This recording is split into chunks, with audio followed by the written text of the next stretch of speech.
जय माता दी दोस्तों, माँ भगवती दुर्गा की कृपा आप और आपके पूरे परिवार पर सदा सर्वदा बनी रहे। तो दोस्तों, नवरात्रि में पहला दिन बहुत महत्वपूर्ण होता है। आज के दिन हम माँ भगवती दुर्गा की स्थापना अपने घर में करते हैं। घर के ईशान कोण में चौकी स्थापना करके माँ दुर्गा को स्थापित करके हम कलश की स्थापना करते हैं, अखंड दीपक प्रज्वलित करते हैं, माँ का आवाहन करते हैं। तो प्रथम दिन बहुत महत्वपूर्ण होता है, माँ भगवती दुर्गा के स्वागत का दिन होता है। और शास्त्रों के अनुसार अगर हम नवरात्रि के पहले दिन कुछ विशेष कार्य कर लेते हैं तो इससे माँ बहुत ही शीघ्र प्रसन्न हो जाती है और फिर हमारी जो भी पूजा होती है, प्रार्थना होती है, माँ उसे बहुत शीघ्र स्वीकार करती है और हमारे जीवन में आने वाली समस्त बाधाओं को दूर करती है, समस्त कामनाओं को पूर्ण करती है। तो आज की वीडियो में हम आपसे बात करने वाले हैं कि नवरात्रि के पहले दिन हमेशा क्या करें जिससे कि माँ की कृपा हमें बहुत शीघ्र मिल जाए और हमारे जीवन में सुख, समृद्धि, धन, वैभव की प्राप्ति हो, संतान की प्राप्ति हो, या फिर अगर किसी भी विशेष कामना से अपनी माँ की पूजा आराधना कर रहे हैं, कोई भी आपकी ऐसी कामना है जो चाहते हैं कि माँ शीघ्र ही पूर्ण कर दें, तो नवरात्रि के दिन माँ को शीघ्र प्रसन्न करने के लिए आपको इन 9 बातों का ध्यान जरूर रखना चाहिए। तो वीडियो को पूरा जरूर देख लीजिए और अगर आपको आज की वीडियो अच्छी लगे तो लाइक भी कीजिए, शेयर भी कीजिए फैमिली फ्रेंड्स के साथ। और चैनल पर पहली बार आए हैं, अगर अभी तक आपने हमारे चैनल को सब्सक्राइब नहीं किया है तो चैनल को सब्सक्राइब करके बेल को जरूर प्रेस कर लीजिए।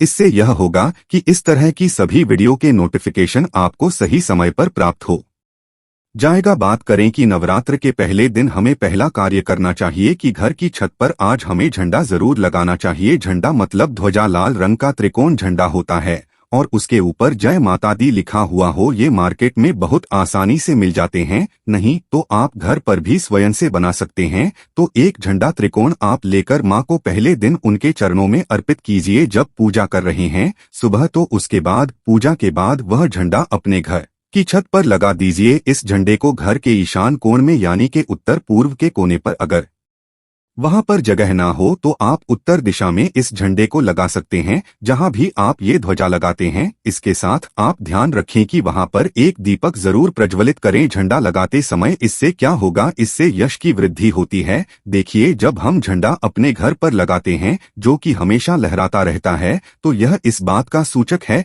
झंडा की आपको जीवन में सफलता की प्राप्ति होगी, यश की प्राप्ति होगी, मान प्रतिष्ठा की प्राप्ति होगी, समस्त प्रकार के सुखों की प्राप्ति होगी, मान सम्मान, यश, प्रतिष्ठा, धन की वृद्धि, सुख, समृद्धि, सभी प्रकार की जो चीजें हैं वह प्राप्त हो जाती है। ऐसे लहराता हुआ झंडा आपके घर पर शुद्धता की सूचना है। इसलिए आज नवरात्रि के पहले दिन आज आपको अपने घर के ईशान कोण में एक लाल रंग का झंडा जरूर लगाना चाहिए। अगला जो कार्य है नवरात्रि में पहले दिन आपको जरूर करना है वो है घर के मुख्य द्वार पर तोरण लगाना। तोरण क्या होता है, देखिए, आम के पत्ते लीजिए। जब हम पंचपल्लव के लिए भी आम का पत्ता लेते हैं, वहीं आम का पत्ता चाहिए और हमें थोड़ा सा अधिक मात्रा में लेकर आइए। उसे पानी से धो लीजिए। धोने के बाद उस पत्ते के ऊपर आपको श्री लिखना है और जितना भी बड़ा आपका मुख्य द्वार हो उसके अनुसार एक धागा, लाल धागा ले सकते हैं, पीला धागा ले सकते हैं। इस प्रकार से किसी भी रंग का धागा लेकर आप इन सभी पत्तों को एक माला के स्वरूप में बना लीजिए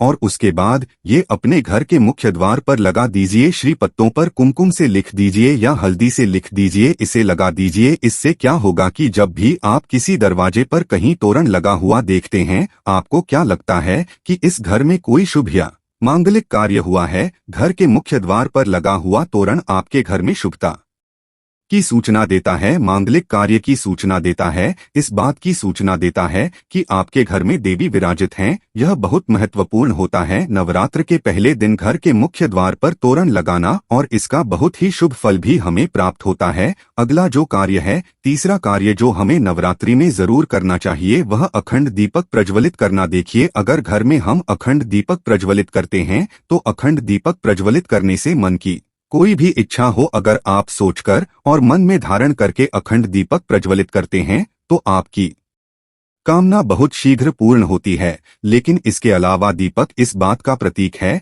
कि आपके घर में किसी भी प्रकार की नकारात्मक ऊर्जा प्रवेश नहीं करेगी। दीपक इस बात का प्रतीक है कि आपके जीवन में किसी भी प्रकार की नकारात्मक ऊर्जा प्रवेश नहीं करेगी और मन से, घर से, हर तरह से नकारात्मक ऊर्जा को दूर करता है। दीपक इसलिए अखंड दीपक नवरात्रि में पहले दिन से लेकर और नवमी तिथि तक प्रज्वलित किया जाता है, जिससे कि शुभता का घर में वास हो, सकारात्मक ऊर्जा का घर में वास हो, और जहां पर सकारात्मक ऊर्जा होती है वहां पर सुख, समृद्धि, धन, वैभव की प्राप्ति होती है। मां भगवती वहीं वास करती है जहां सकारात्मक ऊर्जा रहती है। इसलिए हम घर के मुख्य द्वार पर तोरण लगा रहे हैं ताकि बाहर से, मुख्य द्वार से किसी भी प्रकार की नकारात्मक ऊर्जा हमारे घर में प्रवेश न करें। इसके अलावा जब हम दीपक प्रज्वलित कर रहे हैं तो हमारे विचारों में किसी प्रकार की नकारात्मक ऊर्जा न हो, इसके लिए हम प्रज्वलित कर रहे हैं। जब हम पूजा प्रार्थना कर रहे हैं, मंत्र जप कर रहे हैं, निर्विघ्न उसे हम पूर्ण कर पाए, इसके लिए अखंड दीपक प्रज्वलित किया जाता है। लेकिन अगर आप किसी भी कारणवश अखंड दीपक प्रज्वलित नहीं कर पाते हैं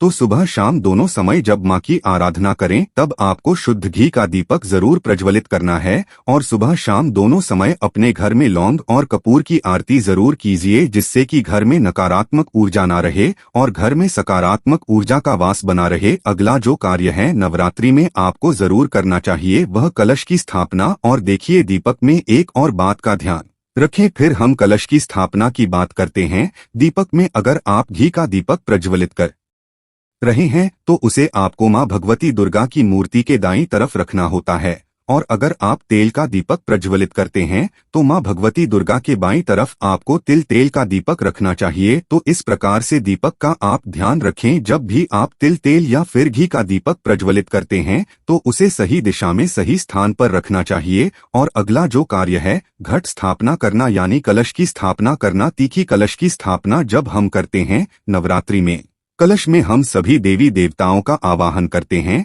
सभी देवी देवताओं का पूजन मां भगवती के साथ ही हम प्रतिदिन करते हैं। इस प्रकार से जब 9 दिनों तक लगातार हम समस्त देवी देवताओं का पूजन करते हैं, घर में आवाहन करके विधि विधान से विशेष रूप से हम उनकी आराधना करते हैं, क्योंकि जब हम मां का पूजन करते हैं पहले हम कलश का पूजन करते हैं, धूप दीप नए चीजें हम मां को अर्पित करते हैं विधि विधान से, और इसके साथ ही कलश को भी हम इसी प्रकार से अर्पित करते हैं। तो सभी देवी देवताओं की विशेष पूजा हम 9 दिनों तक कर रहे है, तो हमारे जीवन में किसी भी प्रकार की कोई बाधा दूर होती है और कोई भी हमारी विशेष काम ना हो तो अवश्य पूर्ण होती है। तो कलश की स्थापना हमें जरूर करनी चाहिए। अगर संभव हो तो नवरात्रि के प्रथम दिन जो अगला जरूरी काम हमें करना है वह है जवारे होना, यानी कि सप्तधान्य बोना, जो कि हम मिट्टी में थोड़े से जॉब होते हैं जो कि हरे हो जाते हैं। बहुत सी ऐसी जॉब अंकुरित हो जाते हैं और ये शीघ्र ही अंकुरित तब होते हैं जब हमारे घर में अन्न होते हैं। तो यह इस बात की सूचना देते हैं कि हमारे घर में सुख समृद्धि आने वाली है, हमारे घर में मां भगवती विराजित हो चुकी है और घर में सुख समृद्धि धन वैभव सभी प्रकार की जो शुभता है उसका आशीर्वाद हमेशा दे रही है। तो घर में अगर आप जॉब होते हैं, सप्तधान्य बोलते हैं तो बहुत ही श्रेष्ठ माना जाता है। नवरात्रि के प्रथम दिन हमें जरूरी है करना चाहिए। और अगला जो शुभ कार्य है जो नवरात्रि के प्रथम दिन आपको जरूर करना चाहिए, वैसे तो बहुत से भक्त नवरात्रि के पूरे 9 दिनों तक व्रत धारण करते हैं, बहुत से भक्त जल पीकर या फिर फलाहार के द्वारा इस व्रत को धारण करते हैं। लेकिन अगर आप पूरे नवरात्रि व्रत धारण नहीं करते हैं तो नवरात्र के प्रथम दिन आपको व्रत धारण जरूर करना चाहिए। नवरात्रि के प्रथम दिन और अंतिम दिन यानी नवमी तिथि पर, यह अष्टमी तिथि पर आपको व्रत जरूर करना चाहिए। तो प्रथम दिन बहुत महत्वपूर्ण है, मां भगवती दुर्गा की आराधना करते हैं, विधि विधान से उनका आभार करके पूजन कर रहे हैं। तो प्रथम दिन आपको व्रत जरूर करना चाहिए और संभव हो तो पूरे नवरात्र व्रत करना चाहिए। पूरे नवरात्र जब हम व्रत करते हैं, मां की पूजा आराधना करते हैं, सात्विकता के साथ मां की आराधना करते हैं तो मां शीघ्र ही प्रसन्न होती है। लेकिन व्रत भी धारण करें जब आप स्वस्थ हो पूर्ण रूप से। अगर आप स्वस्थ नहीं हो व्रत रखने में असमर्थ हो तो सिर्फ आप शुद्ध सात्विक भोजन यानी कि बिना लहसुन प्याज का भोजन लेकर माँ की आराधना सुबह शाम करें तो सच्चे मन से भक्ति भाव से हम माँ की आराधना करते हैं तो माँ शीघ्र ही प्रसन्न होती है। अगर व्रत धारण की रखने की अगर आपकी शक्ति या सामर्थ्य शारीरिक रूप से नहीं है तो आपको व्रत नहीं रखना चाहिए, लेकिन अगर संभव हो तो पहले दिन फलाहार के द्वारा व्रत धारण जरूर कीजिए। अगला जो जरूरी कार्य है जो नवरात्रि में आपको जरूर करना है, घर के मुख्य द्वार पर दोनों तरफ स्वस्तिक का चिन्ह जरूर बनाएंगे। स्वस्तिक क्यों बनाना चाहिए, देखिए मैं आपको लगभग कम अक्सर में ही इस वीडियो में बताता हूं कि घर के मुख्य द्वार पर जब हम किसी शुभ दिन पर या किसी शुभ तिथि पर किसी शुभ त्योहार पर हम जब कोई स्वस्तिक बनाते हैं घर के मुख्य द्वार पर, तो ये इस बात की सूचना है कि हम माँ भगवती का स्वागत कर रहे हैं, अपने घर में माँ लक्ष्मी का स्वागत कर रहे हैं। माँ लक्ष्मी हमारे घर में विराजित हो रही है, तो इसलिए माँ का स्वागत के लिए मुख्य द्वार के दोनों तरफ आपको हल्दी या फिर कुमकुम के द्वारा स्वस्थ बनाना चाहिए। और न सिर्फ आप स्वस्तिक बनाएं बल्कि जब स्वस्तिक बना लेते हैं दोनों तरफ तो उसके बाद आपको स्वस्तिक का पूजन भी कीजिए, जैसे कि धूप दीपक शत और जल थोड़ा सा गिराकर और उस स्वस्तिक का पूजन कीजिए। माँ भगवती का रूप मानकर इस स्वस्तिका जब हम पूजन करते हैं तो स्थायी रूप से माँ लक्ष्मी का वास हमारे घर में होता है, तो जरूर आपको इस बात का ध्यान रखना है। और जो सबसे जरूरी काम है जो हमें सुबह जरूर करना है, स्नान इत्यादि करने के बाद नवरात्रि के प्रथम दिन, और आप प्रतिदिन भी कर सकते हैं लेकिन प्रथम दिन विशेष रूप से अनिवार्य है, या काम के घर में आप गंगा जल का शुद्ध गंगा जल का छिड़काव कीजिए। गंगा जल ना हो तो आप शुद्ध जल भी अभिमंत्रित करके जैसे माँ भगवती के पास अब थोड़ी देर तक उस जल को रख दीजिए। उसके बाद आप जैसे मंत्र जप वगैरह करते हैं, विधि विधान से पूजा करते हैं, तो वह जल अभिमंत्रित हो जाता है। उस जल के द्वारा पूरे घर में घर के कोने कोने में मुख्य द्वार से लेकर हर तरफ उस जल का छिड़काव कीजिए, जिससे कि घर में सकारात्मक ऊर्जा का वास हो। और जो भी हम मंत्र जाप कर रहे हैं, अनुष्ठान कर रहे हैं, माँ की आराधना कर रहे हैं, उसमें किसी प्रकार की कोई बाधा ना आए, इसके लिए घर से नकारात्मक ऊर्जा का दूर होना अत्यंत ही आवश्यक है। और घर में सकारात्मक ऊर्जा जितनी अधिक रहेंगी उतना अधिक समय तक उतनी अधिक सच्चे मन से हम माँ की आराधना कर पाएंगे। नकारात्मक ऊर्जा की वजह से हमारी पूजा में हमारी प्रार्थना में मंत्र जप में बाधाएं आती है, इसलिए इन बाधाओं को दूर करने के लिए नवरात्रि के प्रथम दिन यह नियम बनाए गए हैं कि अगर हम विधि विधान से इन 9 नियमों का पाठ नवरात्र के पहले दिन कर लेते हैं तो पूरे नवरात्रि हम माँ की आराधना निर्विघ्न कर पाते हैं। और इस प्रकार से जब हम माँ की आराधना करते हैं निर्विघ्न भाव से, मतलब किसी प्रकार की कोई बाधा न आए आपकी पूजा में, मंत्र जाप में और अनुष्ठान में, तो आपकी पूजा संपन्न होती है अच्छे से और सफलता की भी प्राप्ति होती है। कभी जब हमारी पूजा अच्छे से संपन्न होगी तभी हमें माँ का आशीर्वाद भी प्राप्त होता है, इसलिए बहुत आवश्यक है इन नियमों का पालन नवरात्र के प्रथम दिन करना। आशा करता हूँ आज की वीडियो आपके लिए अवश्य उपयोगी होगी, और आज की वीडियो अगर आपको अच्छी लगी हो तो लाइक जरूर करें, शेयर करें और चैनल को सब्सक्राइब जरूर कर लीजिए। और दोस्तों, हमारे द्वारा दी गई जानकारी शास्त्रों में वर्णित और बिल्कुल सटीक रूप से आपको प्रदान की जाती है। धन्यवाद।